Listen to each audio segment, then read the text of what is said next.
Hello, j'espère que vous allez bien. Donc moi je m'appelle Elodie Rassolo. Pour la plupart d'entre vous, peut-être que vous me connaissez déjà, mais j'ai raconté mon témoignage de comment j'ai rencontré Jésus il y a quelques jours. Et aujourd'hui je voulais parler de la phase de qu'est-ce qui se passe après qu'on rencontre Jésus, parce que je trouve que c'est quelque chose qu'on parle pas souvent. Et pourtant c'est super important parce qu'il ne s'agit pas juste d'accepter Jésus-Christ comme Seigneur et Sauveur. Il faut ensuite pouvoir vivre cette vie-là, devenir chrétien. Et moi j'avais pas les codes. Je connaissais rien, je savais pas prier, je savais pas lire ma Bible.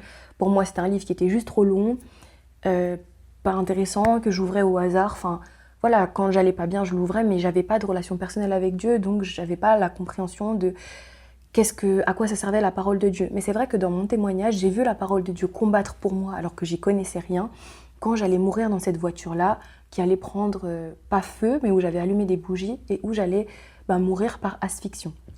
Donc, je savais que la parole de Dieu, elle était efficace, qu'elle pouvait me protéger, mais je ne savais pas tout ce qu'elle pouvait faire. Donc, c'est-à-dire que quand moi j'ai rencontré Jésus, j'étais juste toujours la même, sauf qu'il y avait un truc qui avait changé, c'est que je savais que maintenant, j'avais Dieu en moi, Dieu autour de moi, Dieu avec moi, et je pouvais enfin dire qu'il était vivant et le conscientiser, parce que il était réel, quoi. C'était plus la foi de ma mère, la foi de mon père ou autre, c'était vraiment ma foi à moi, mon Dieu à moi. Jésus-Christ est vivant pour moi, pas juste parce que j'allais à l'église avant religieusement. Non, maintenant je sais qu'il est vraiment vivant. Il n'est pas juste sur la croix, non, il n'est plus dans le tombeau, il est réellement vivant. Et moi, au début de ma conversion, j'ai dû faire de la délivrance parce que j'étais dans le New Age, parce que j'étais dans de la sorcellerie, de la magie blanche, entre guillemets. Donc voilà, j'allumais de la sauge chez moi, je croyais dans les pierres. J'avais aussi du manque de pardon avec mes parents, beaucoup d'amertume dans le cœur qui était accumulée, etc. Et donc quand j'ai fait de la délivrance, il y a eu du pardon qui a été fait, ça a restauré la relation que j'avais avec ma mère, ça a restauré la relation que j'avais avec mon père. Puis après, j'étais beaucoup dans l'astrologie, dans ces choses-là, dans brûler de la sauge chez moi, dans lire des livres pour éveiller ma conscience, apprendre plus sur les chakras, j'étais dans le yoga, etc. J'avais vraiment reçu plein d'esprits en moi, donc il fallait que ça parte. Et donc pour ça, j'ai fait de la délivrance, donc des anciens, des personnes qui sont chrétiennes, qui ont le Saint-Esprit en elles, prennent autorité pour renvoyer les choses qui sont accrochées à notre âme, donc ces esprits-là qui sont en nous, voilà. Tout ça. Je ne vais pas rentrer dans le détail de la délivrance, peut-être dans une autre vidéo, mais pas aujourd'hui. Et moi, ce qui a été clé vraiment dans mon processus de délivrance, c'est que j'ai accepté d'être honnête, de dire toute la vérité.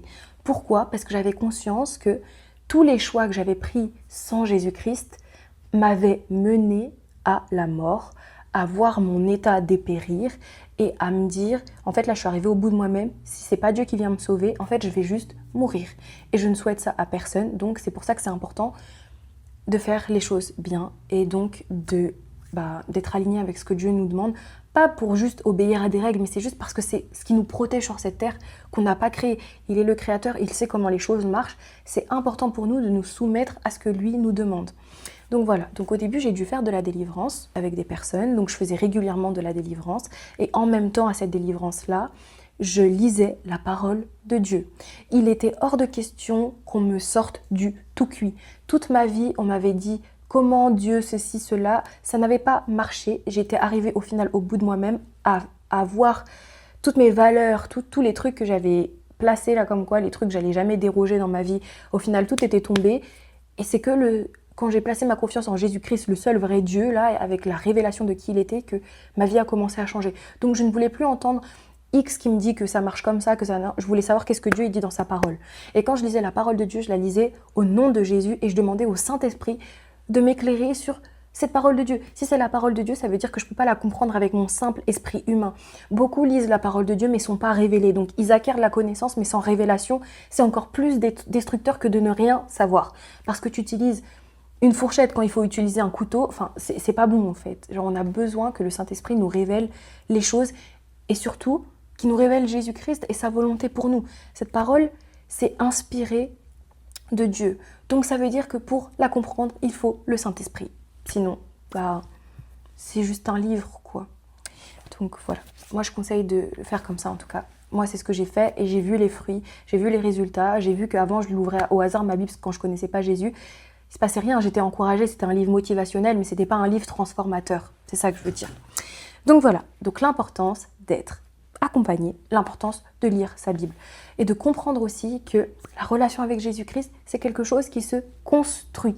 Au début de ma conversion, j'avais peur de prier toute seule. Je ne pouvais pas rester dans un lieu toute seule. Voilà, je ne pouvais pas dormir toute seule non plus. J'avais des oppressions. Le soir, quand je dormais, j'avais des attaques nocturnes. Enfin, voilà, j'étais toute maigre, je devais apprendre à manger, je devais me nourrir, mon âme elle était fragmentée, donc je voyais la parole de Dieu qui me guérissait, je voyais la parole de Dieu qui me remettait de la vie en moi, je voyais la parole de Dieu qui au-delà, en fait, c'était un médicament pour mon âme, c'était pas juste des mots comme ça, genre c'était vraiment vivant et ça me redonnait de la vie. Sauf qu'au début, quand tu donnes ta vie à Jésus, tu es un bébé spirituel, tu ne connais rien. Je connaissais pas vraiment, je savais que je devais dire la vérité pour pouvoir me repentir sur tous mes péchés. Et ce qui est trop cool, c'est que le Saint-Esprit me rappelait des choses même anciennes, des mensonges par-ci par-là, des trucs où genre, je sais pas, t'as menti par là, oui voilà, des mensonges comme je disais, ou juste, je sais pas, tu demandes pardon sur plein de trucs, genre des pratiques sexuelles, des trucs, des machins, bref, hors cadre. Quand t'étais là, t'as pris une cuite là-bas, je pouvais me repentir là-dessus, enfin sur plein de choses. Donc j'apprenais ce que c'était la repentance, j'apprenais à dire tous mes péchés, toutes les choses que j'avais faites dans ma vie qui n'étaient pas alignées avec Dieu. Et en fait, je savais pas encore, mais tu refermes les portes pour ne plus permettre aux esprits qui ont des droits légaux sur ta vie de venir faire n'importe quoi dans ta vie. Et tu replaces Jésus-Christ Seigneur sur ce domaine-là de ta vie. Donc c'est important de lui soumettre tes finances, de lui soumettre ta sexualité, de lui soumettre ta personne, tes pensées, ta créativité, ta manière de t'habiller, ta manière de te voir, ta manière de parler, ta manière de penser. Tout. Ta même manière de respirer, de percevoir la vie. En fait, il faut que Jésus-Christ soit Seigneur là-dessus. Sinon, t'es toujours dans un entre-deux. T'as ta version de toi-même avant qui vivait par tes propres forces et qui était soumise aux œuvres des ténèbres. Et t'as en même temps la nouvelle nature en Jésus-Christ qui est la vie en toi, mais qui n'a pas la place suffisante pour venir mettre la vérité parce qu'il y a encore trop de choses de l'ancienne. Et Dieu a besoin de faire un nettoyage, de faire un ménage dans ta vie. Et donc, tu as besoin de savoir qu'est-ce que la parole de Dieu dit pour savoir qu'est-ce qui est bon, qu'est-ce qui n'est pas bon. C'est pas juste faire pour faire, c'est d'être révélé sur cette chose-là et comprendre que quand je suis dans la volonté de Dieu, alors ça amène la vie dans ma vie. Voilà, donc premier point, ne pas rester seul. Je préconise de faire la délivrance, d'être honnête, de se repentir et de permettre vraiment à Jésus-Christ de venir régner dans les différents domaines de notre vie. Puis, la relation avec Jésus-Christ, c'est pas du tout cuit, ça se construit. Au début, ça n'a pas de goût parce que c'est comme si tu as mangé du fast-food toute ta vie, puis maintenant tu commences à manger des légumes. Il y a un décalage. Ton palais, il n'aime pas. Au début, ta chair, elle n'aime pas. Tu vas devoir la réhabituer à aimer. Tu vas devoir l'habituer à aimer ce qu'elle n'aime pas. Mais plus tu entretiens ça avec Dieu, et plus ça va avoir du goût, et plus ton vouloir et ton faire va changer. Au début, t'aimais les trucs qui te faisaient pas du bien, t'aimais boire, t'aimais fumer, t'allais en boîte, t'aimais avoir, la masturbation ou les choses comme ça. Et plus en fait Dieu va venir renouveler ton intelligence, plus tu vas connaître certaines choses, et plus en fait tes goûts vont changer. Et ta relation avec Dieu, elle va devenir plaisante, ça va être cool d'aller dans sa présence, ça va être cool de faire des choses avec lui, ça va être cool de l'inviter partout. Pourquoi ? Parce que vous aurez une vraie relation, pas juste par peur, mais par amour. Et le problème, c'est que certaines personnes s'arrêtent là. Ok, j'ai lu ma Bible, j'ai un peu prié, puis c'est tout. Non, une vraie relation vivante. Jésus-Christ peut vraiment être vivant. Là, tu peux avoir la conscience de qu'il est là parce que c'est une personne. Sauf que on n'arrivera jamais à ce stade-là si on n'entretient pas de choses avec lui, si on lui parle pas, si on ne lui soumet rien. En fait, la relation, elle grandit pas et elle reste à l'état embryonnaire. Et voilà. Et comme je sais aussi qu'on est dans une culture, un micro-ondes, on veut tout de suite, on ne paye pas le prix de construire les choses, alors que Dieu, il veut qu'on paye ce prix-là parce qu'il sonde les vraies motivations de notre cœur, il répond à notre soif, il répond à notre foi. Et en fait, oui, certains ne veulent pas forcément de relation, ils veulent juste le résultat, aller mieux, ne plus avoir peur, bien dormir la nuit. Et c'est ça le problème, en fait. C'est que si on sait juste du résultat qu'on veut et pas la relation, en fait, on ne paye jamais vraiment le prix de la faire grandir et donc on reste à l'état normal. Ensuite, prier, lire sa Bible, écouter de la louange. Il faut que ça tapisse nos murs intérieurs de vie. C'est important. Prier, c'est parler à Dieu. C'est pas juste Bien sûr, on s'enferme dans notre chambre, on prie, on est intime avec Dieu, on lui raconte des choses, mais c'est aussi pour dans le quotidien, c'est juste lui parler. Seigneur, qu'est-ce que tu penses de ça? Ah oui, tu penses que c'est bien de faire ça? Ah d'accord. Regarde, je vais m'habiller comme ça, est-ce que ça te glorifie? Regarde, je vais me maquiller comme ça, est-ce que ça te glorifie? Est-ce que quand je me coiffe comme ça te glorifie? Est-ce que oh Jésus, regarde cette personne-là, elle m'a dit ça, je l'ai pas bien pris. Du coup, est-ce que je veux pardonner, etc. Mais j'arrive pas. Qu'est-ce que t'en penses et tout. Et Dieu répond en fait, et il change notre cœur. En fait, prier, en fait, ça change pas Dieu, c'est nous-mêmes. Ça assoit notre dépendance à lui. Ça dit, Seigneur, je refuse de faire cette vie sans te demander ton avis. Je refuse de faire cette vie par rapport à ma propre compréhension et connaissance. Non, je te fais confiance. Toi, tu es Dieu, tu sais mieux que moi, donc je te demande ton avis. Et Dieu répond et il donne vraiment son avis. Ensuite, lire sa Bible, parce que la parole de Dieu, elle est efficace pour faire la distinction entre ce qui est de lui, ce qui n'est pas de lui en nous. Et puis elle est vérité, elle est vie, elle est lumière. Donc, elle va venir nous affranchir. Je sais qu'il y a un grand mensonge qui dit la vérité blesse. Non, la vérité ne blesse pas. La vérité, elle affranchit et elle libère. Elle est lumière sur notre vie. Pour que les choses changent, il faut les mettre en lumière. Tant que les choses sont faites dans l'obscurité, elles sont cachées. Il faut qu'elles soient à la lumière de Dieu. Et cette lumière de Dieu-là, on la retrouve dans sa parole. Et la louange, écouter des chants de louange, proclamer ces chants-là. En fait, c'est comme si tu t'es entouré d'un mur de protection, de louange. On voit dans la Bible à quel point la louange, c'est important, à quel point certains n'ont même pas eu à combattre, ils ont juste eu à louer Dieu. Je me rappelle au début de ma conversion, pour dormir, j'écoutais du soaking, c'est de l'instrumental de louange que j'écoutais pour dormir. Parce que si je mettais pas ça, en fait, je dormais pas en paix et j'étais attaquée la nuit. La louange a une vraie puissance et elle donne la joie, c'est des paroles qu'on affirme sur notre vie et puis on se rend compte aussi que ça ne se limite pas à la musique, c'est tout un lifestyle, un style de vie à adopter, d'être cette louange pour Dieu, que l'on soit en train de regarder la télé, qu'on soit en train d'écouter de la musique ou quoi. Est-ce que ça loue Dieu? Est-ce que je suis un instrument de louange qui amène la vie, qui parle la vie?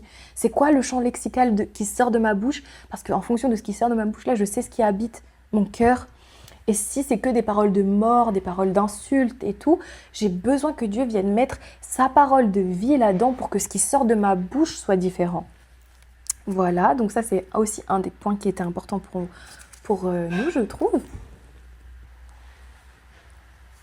Ensuite, l'importance de faire des choix conscients. Pourquoi? Car tu viens de quitter le royaume des ténèbres pour rentrer dans le royaume de Dieu. Le royaume de Dieu ne se vit pas que quand on sera dans le paradis, dans l'éternité, il se vit déjà maintenant. Jésus-Christ nous fait la promesse d'avoir une vie en abondance, ça commence maintenant. Il faut comprendre qu'aucun de nos choix n'est neutre. Soit il édifie, il glorifie Dieu, soit il n'édifie pas, ne glorifie pas Dieu, donc il ne rend pas gloire à Dieu, donc ce n'est pas le choix parfait que Dieu veut pour ta vie. C'est important de se demander, est-ce que telle ou telle chose est bonne pour moi, m'édifie, glorifie Dieu? Par exemple, moi je lisais des livres de romance. Dans les livres de romance, des fois, beaucoup de fois, quasiment tout le temps, il y a des scènes de sexe. Maintenant que je suis devenue chrétienne, qu'est-ce que je dois me demander? Est-ce que lire ce livre-là m'édifie? Non, il ne m'édifie pas, il m'expose à la sexualité hors mariage, à la masturbation, au fait que en fait, je suis en train d'entretenir des choses que Dieu ne veut pas pour moi, ça me dégrade, ça vient complètement transformer mon système de pensée et me lui donner une orientation que Dieu ne veut pas pour moi. Donc je ne vais pas choisir de lire ça. Par contre, Dieu ne nous demande pas d'arrêter de faire ces choses-là pour ne rien mettre dedans et puis après on a l'impression d'être en prison et que c'est pas fun d'être chrétien parce qu'on peut rien faire. Non, il y a d'autres alternatives. Il y a des livres de romance, il y a des livres d'amour chrétienne avec un amour qui est sain, qui est pur, avec le respect de l'autre. Et Dieu peut nous encourager à lire ce genre de choses-là, des choses bonnes. Mais il ne faut pas en faire non plus une idole de moi je veux juste me marier, et puis Dieu, maintenant que je t'ai rencontré, maintenant il faut que je trouve mon mari, et puis ma vie elle est toute réglée. Non, pas du tout. Mais voilà, on fait des choix conscients. Est-ce que cette musique-là, qui dit plein de gros mots, ou qui m'incite à la colère, ou qui m'incite à la dépression, ou qui m'incite à juste, aimer les hommes, ou je sais pas quoi, bref, est-ce que ça glorifie Jésus? Oui ou non? Non. Si c'est non, en fait, je vais écouter autre chose. Voilà, je suis pas obligée d'avoir une musique qui dit juste Jésus, Jésus, Jésus, Jésus, mais qui a ce fondement-là qui est, ça respecte ma personne, ça glorifie le Seigneur. bah voilà, donc je vais faire des choix qui sont différents parce que bah, ça va apporter la vie en moi et puis ça me préserve mon âme, ça me préserve ma santé mentale. Voilà, on est dans une société qui est remplie de problèmes de santé mentaux. Mais regardez aussi avec quoi on se nourrit. Si ce qu'on se nourrit, c'est que des choses de mort, de dépression, de problèmes identitaires, de non-positionnement, à un moment, c'est normal qu'on souffre. C'est normal que ce soit difficile de sortir de l'angoisse, de l'anxiété, de la peur, si au quotidien, c'est ce qu'on cultive. Et souvent, quand on souffre de ces choses-là, bah, on se nourrit encore plus de ces choses-là parce qu'on a l'impression que ça nous comprend, ça résonne avec nous-mêmes. Oui, mais au final, qu'est-ce que tu entretiens? De quoi tu nourris ton âme? De quoi tu nourris ton esprit? Et si tu les nourris pas avec ce qu'il y a de la vie, bah, tu souffriras tout le temps. Parce que bah, c'est comme si je fais que manger du fast-food et je veux maigrir. Bah, ça marche pas parce que je m'alimente mal. Il n'y a pas que l'alimentation physique, il y a aussi l'alimentation spirituelle. Voilà. Donc moi, mon invitation, c'est sortir de la culture de la banalisation. Voilà, cette société, elle nous invite tout le temps à ne pas être positionné.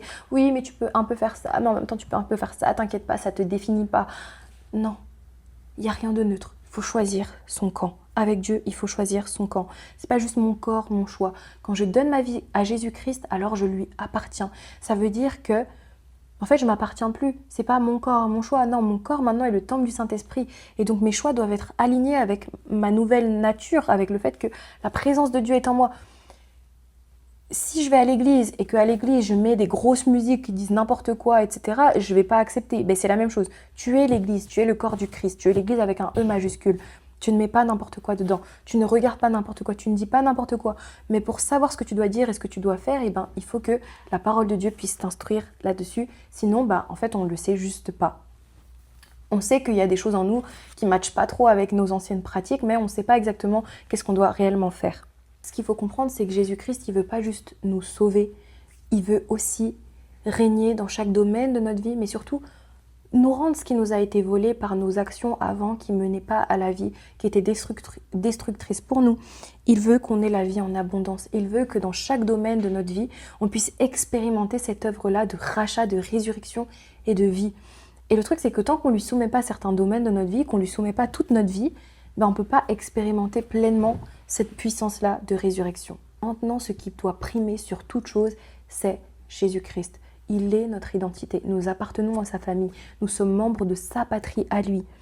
Alors, quand tu vas rencontrer Jésus, tu verras que les gens ne vont pas comprendre certaines décisions que tu as. Toi, tu veux te préserver et ils te disent « Mais pourquoi t'es comme ça, genre avant tu faisais la fête avec nous, ça te plaisait, et maintenant genre t'es juste là, pourquoi t'as changé ?»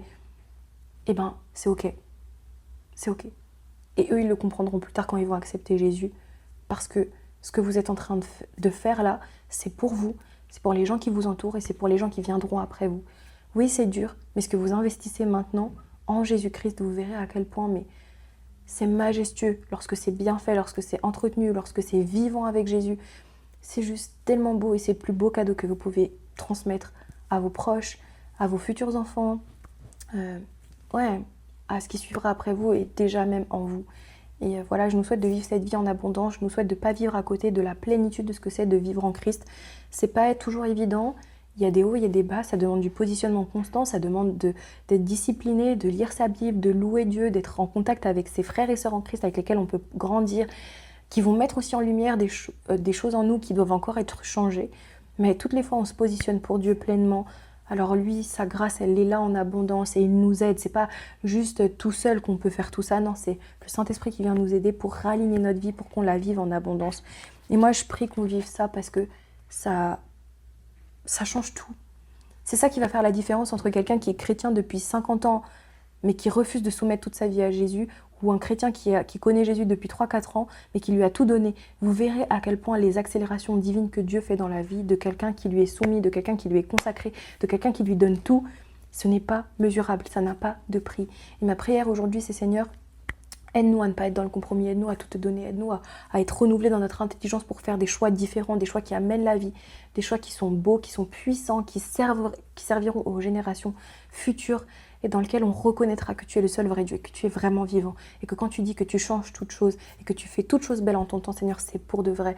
Moi, je prie que vous puissiez goûter à ce Dieu-là, ce Dieu vivant, ce Dieu qui restaure, ce Dieu qui est capable de délivrer de la pire chose au monde, qu'il le fait quand on lui soumet tout et qu'on accepte de grandir dans cette relation avec lui. Je vous dis à très vite. Bye bye.